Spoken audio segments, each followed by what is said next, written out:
Look closely. You'll usually notice your own imagined scenarios fall into one of three patterns.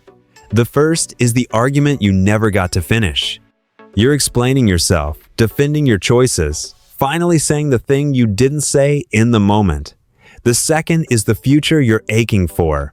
Recognition, success, someone finally admitting they were wrong about you. It feels motivating in small doses, but it can quietly turn into a hiding place instead of a launching pad.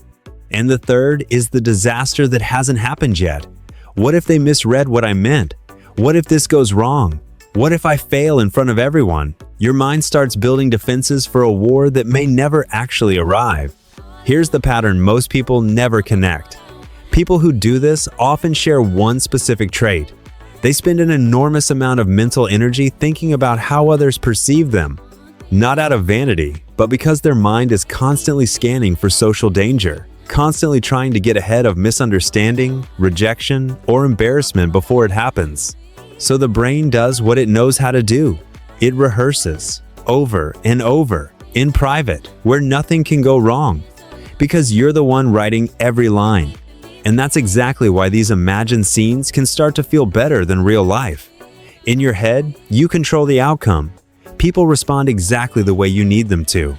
The conversation lands exactly where you want it to land. Real interactions are messier, slower, and far less predictable. So without ever deciding to, some people quietly start preferring the version they can control over the version that's actually happening in front of them. I want you to pause again for a second, because this next part matters. Ask yourself honestly, is there a real conversation you've been avoiding? One you keep rehearsing in your head instead of actually having? Not to judge yourself for it, just to notice it, because noticing is where anything changes.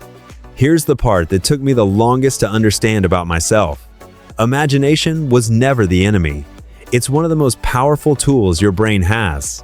It's the same mechanism that lets you plan, create, solve problems you haven't faced yet, and prepare for hard conversations before you walk into them.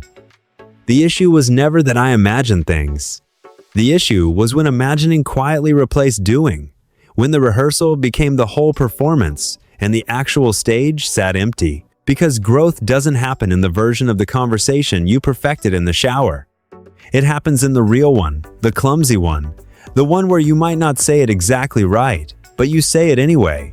The relationships that matter get built in real rooms, not imagined ones.